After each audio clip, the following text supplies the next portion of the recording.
you're like Craig and Barbara, you don't like to come out of the water either.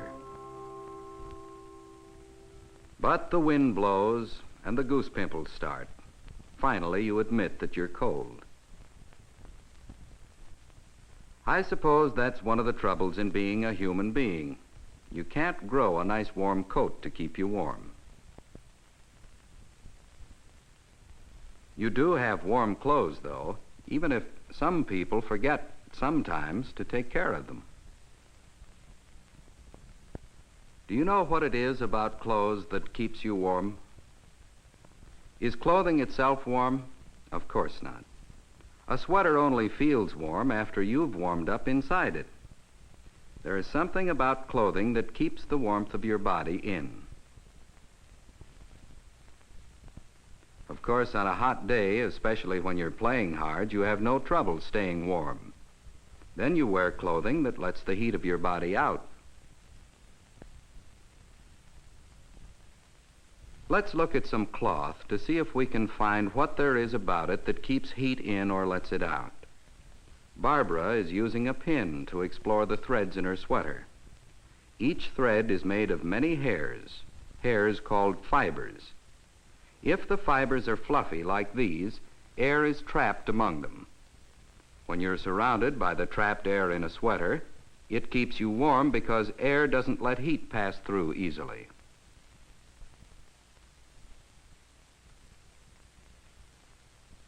This kind of jacket can keep you even warmer. It has fluffy fibers to trap the air on the inside. On the outside, there is a windbreaker to keep the cold air from blowing in.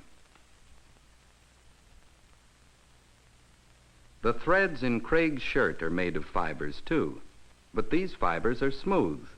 There is no fluffiness to trap the air. Because the fibers trap very little air, the shirt lets Craig cool off. Animal's fur acts like the fluffy fibers in your clothing. The air trapped in the fur keeps the warmth in. You probably wouldn't want a sweater made from the hair of your pet pup, but there are several animals whose hair we do use for clothing. The fluffy fibers of sheep's wool make fine sweaters and coats, clothing to keep you warm.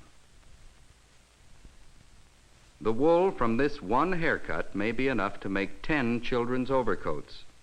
Imagine one sheep going around in 10 children's overcoats. There are other animals which grow hair that we use in clothing. Here's one of your old friends, a camel. And here is a llama, an animal that lives in South America. Hair isn't the only kind of fiber that comes from animals. Many kinds of caterpillars spin a fiber when they make cocoons. The caterpillar makes a liquid that comes out of a small place just below its mouth. When the liquid comes out into the air, it hardens and becomes silk.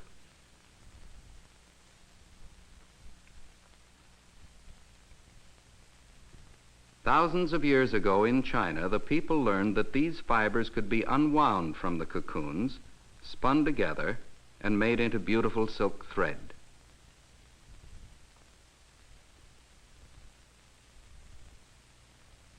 Animal fibers aren't the only ones we use to make cloth.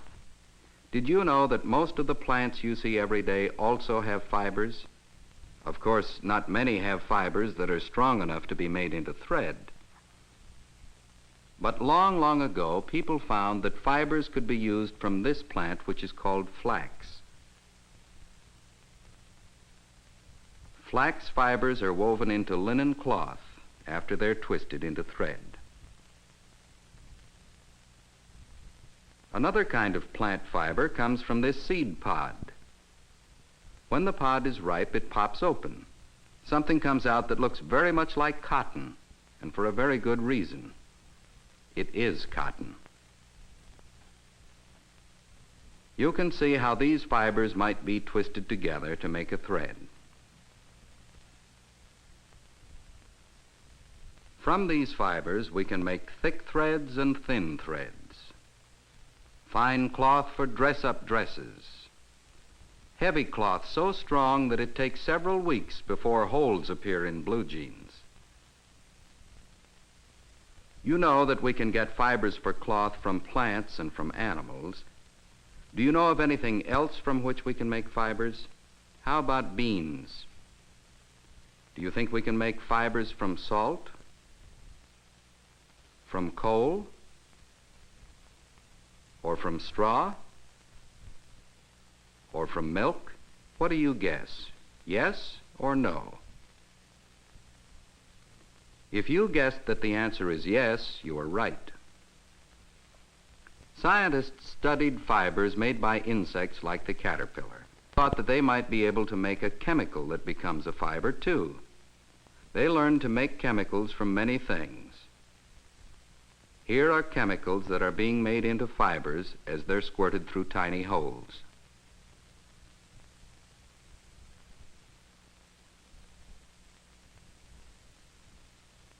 Would you like to try making a thread out of milk?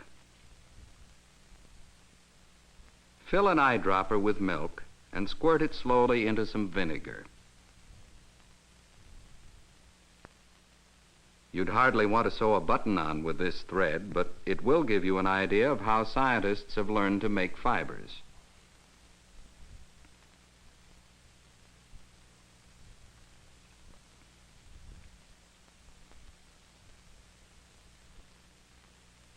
We've been talking all this time about the fibers in Craig's and Barbara's clothing. But of course, these cotton fibers aren't really ready to wear to school yet, are they? All fibers must be twisted into threads before we can make them into cloth. Some kinds of fibers need to be straightened out before they can be twisted. Long ago, people learned to straighten wool fibers like this, by pulling them through something with many points. This is called carding.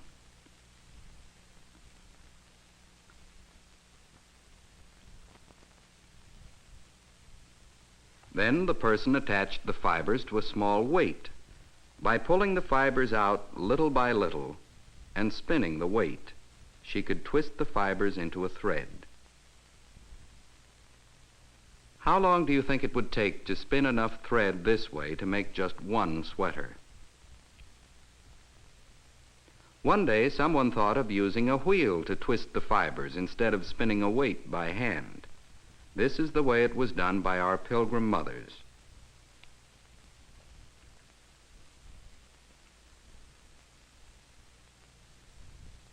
And to make the thread into cloth, they used a loom like this. The thread passes back and forth, back and forth.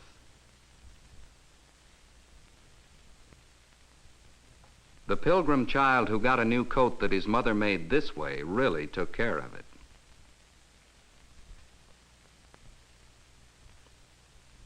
But just look what Craig and Barbara and you have today. Dresses and shirts and pants, underwear and socks and coats. Think how rich you'd seem to that Pilgrim boy and girl. And you know why you can have so many things. It's because we have machines. We have machines that spin and wind thread, miles and miles of thread every hour. And we have machines that weave cloth. The threads go back and forth so fast you don't see them. There is cloth for school, and cloth for play, cloth for the cold, and cloth for the rain. It might be fun to get a magnifying glass and look closely at some of your own clothing. Some of your heavier clothes probably will be at least partly wool. You can see the fluffy fibers which trap the air that keeps you warm.